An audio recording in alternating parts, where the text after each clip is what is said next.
কৃষ্ণ কি করেছে এই কথা জানতে চায় না, বরং সংসার এটা জানতে চায় যে রাধা কি দেখেছে। কৃষ্ণ, শেষ কিছুদিন ধরে আমি তোমার মধ্যে এত বদল দেখেছি, কিন্তু আজ আমি তোমার মধ্যে নিজের কৃষ্ণকে খুঁজে পাচ্ছি। সেই কৃষ্ণ যার চোখে আমার জন্য অগাধ প্রেম রয়েছে, আমার কৃষ্ণ।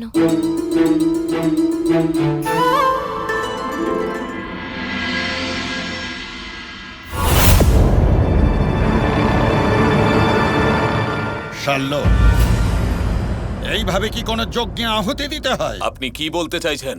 এই সব সামগ্রী যজ্ঞে আহুতি দিয়ে কি হবে শাল্য? প্রথমে তোমায় নিজের অহংকার আর তোমার মূর্খামি আহুতি দিতে হবে। কৃষ্ণের সাথে যুদ্ধ করার জন্য তোমাকে নিজের বুদ্ধি প্রয়োগ করতে হবে। সেই জন্য মহাদেবের যজ্ঞে শ্রদ্ধাপূর্বক আহুতি দাও।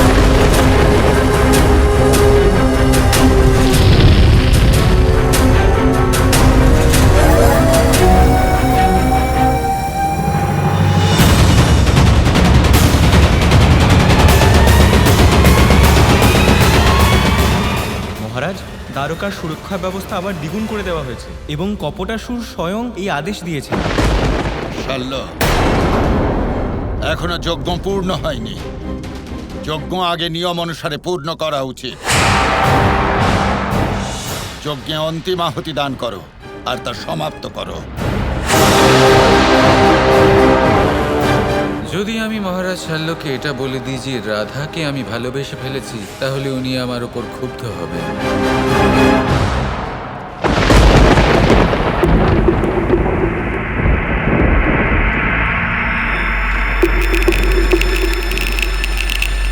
কপটাসুর, তোমাকে যে কাজ দেওয়া হয়েছিল তুমি তার বিরুদ্ধাচরণ করে দ্বারকার সুরক্ষা ব্যবস্থা দ্বিগুণ করে দিয়েছো। কেন? মহারাজ, আপনি যদি চান এক্ষুনি আমার শিরোচ্ছেদ করে দিন, প্রাণ নিয়ে নিন আমার, কিন্তু আপনি তা করবেন না, কারণ আপনিও জানেন আমি সত্যি বলছি। নিশ্চয়ই কোনো কারণ আছে যার জন্য আমি এরকম করেছি। যদি আপনি সেই মুহূর্তে যুদ্ধ করতেন এটা ভেবে যে আপনি বিজয়ী হবেন, তা হতো না, আপনি নিজেই পরাজিত হতেন। আমি বিশেষ সূত্রে জানতে পেরেছিলাম যে কৃষ্ণ দ্বারকার মধ্যেই আছে, আর সেই জন্য আমি সেনা দ্বিগুণ করে দিয়েছিলাম যাতে আপনার কাছে সংকেত পৌঁছতে পারে। দেখলেন শুক্রাচার্য, আমার শিষ্যের বুদ্ধিমত্তা। এবার নিশ্চয়ই আপনার সংশয় সমাপ্ত হয়েছে যে আমার সেবক আমার সাথে কপটতা করেনি। কপটাসুর, তুমি আমাদের সাথে কপটতা করছো না তো? আমার এত সাহসই নেই যে আমি আমার প্রভুর সাথেই ছলনা করব। এবার আপনারা যদি আমাকে সন্দেহ করা বন্ধ করেন, তাহলে একটা গুরুত্বপূর্ণ তথ্য আপনাদের দেব যে আমি জানতে পেরেছি দ্বারকার বিষয়ে। আর সেই তথ্য হলো এটাই যে দ্বারকাতে কৃষ্ণের থেকে অধিক গুরুত্বপূর্ণ হলো রাধা। যতক্ষণ না রাধা চাইছে ততক্ষণ দ্বারকাকে কেউ পরাজিত করতে পারবে না, আপনারা যাই করে নিন না কেন। সেই জন্য এবার আমার লক্ষ্য দ্বারকার পূর্বে রাধা। যদি রাধার মন আমি জয় করতে পারি, তাহলে দ্বারকার উপর জয়লাভ করা অত্যন্ত সহজ হবে মহারাজ শাল্য। বলো কপটাসুর, কি পরিকল্পনা তোমার? আমি আপনার পুষ্পক বিমান চাইতে এসেছি মহারাজ।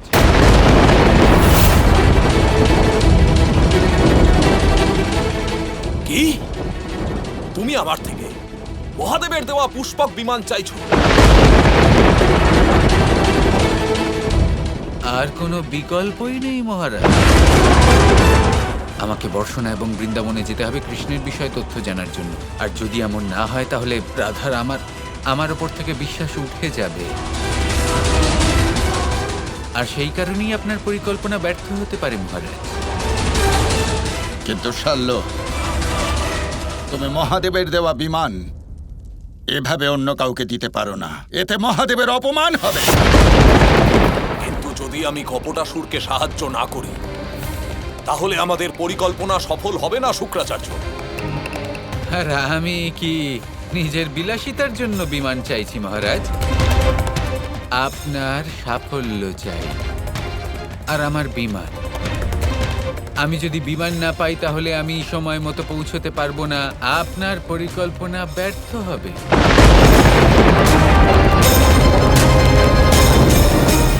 ঠিক আছে, পুষ্পক বিমান দেব আমি, কিন্তু কাজ সমাপ্ত হবার পরেই তুমি আমাকে আমার পুষ্পক বিমান ফিরিয়ে দেবে। অবশ্যই আপনার আদেশ পূরণ হবে। এসো আমার সঙ্গে।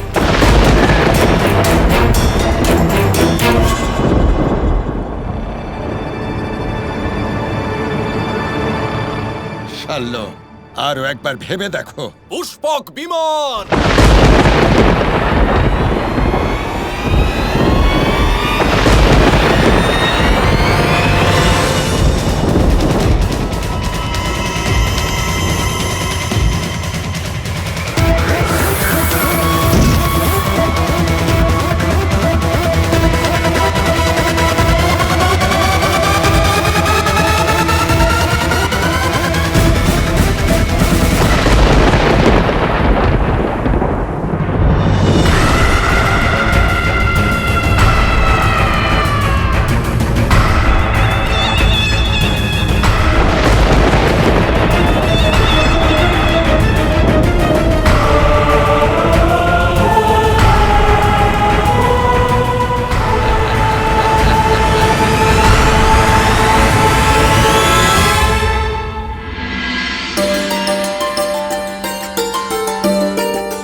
তাহলে কি এবার গোবর্ধন পূজা সকল যদুবংশী বিশেষ করে নিজের দাদাকে ছাড়াই সম্পন্ন করবে রাধা?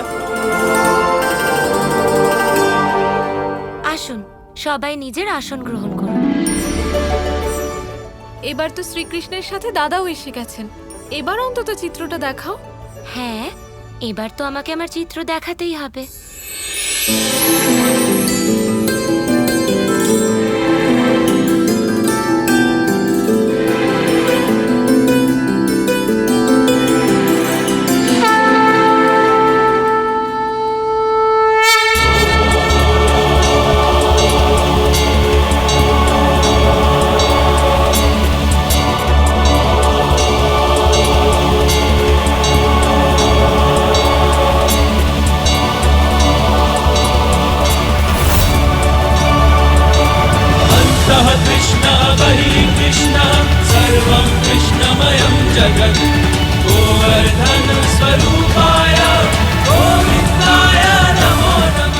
এই চিত্র আমার হৃদয়ে অঙ্কিত আছে। যখন কৃষ্ণ এই অদ্ভুত কাজ করেছিল, কৃষ্ণের উপর আমার খুব গর্ববোধ হয়েছিল।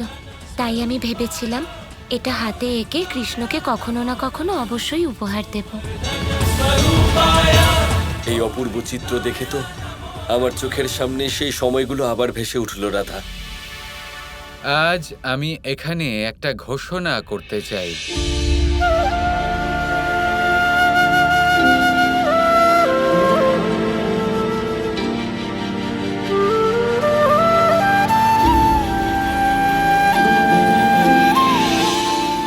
কেমন ঘোষণা কৃষ্ণ? সেই সংক্রান্ত যাকে আমার পুজো করা উচিত। আমরা সবসময় চিহ্নের মধ্যে, স্তম্ভের মধ্যে, শিল্পকলার মধ্যে, মন্দিরের মূর্তির মধ্যে, দেখতে গেলে মাঝে মাঝে নিজেদের মধ্যেও পবিত্রতা খুঁজে বেড়াই। আজ রাধা এই যে চিত্র বানিয়েছে, এটাও হলো পবিত্রতার চিহ্ন। এটা প্রেমের দ্বারা অঙ্কিত হয়েছে। আর সেই জন্যই আজ থেকে গোবর্ধন পুজোতে এই চিত্র অঙ্কিত করা হবে।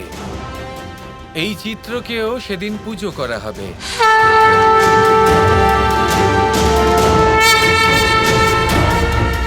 কৃষ্ণ, আমি তো শুধু এই চিত্র তোমাকে উপহার দিতে চেয়েছি, কিন্তু তুমি একে অবিস্মরণীয় করে তুললে। রাধা, ভালোবাসা অসাধারণ উপলব্ধি। তাই ভালোবেসে যা কিছু দেওয়া হয় সেই জিনিস সাধারণ কি করে হতে পারে? সকল কাজ বা বস্তু যা এই সংসারে ভালোবেসে করা হয় বা দেওয়া হয় সর্বদাই পূজনীয় হয়ে থাকে রাধা। একজন মাকে পূজনীয় মনে করা হয় কারণ তিনি তার সন্তানকে ভালোবাসা প্রদান করেন। Krishna Krishna Krishna Krishna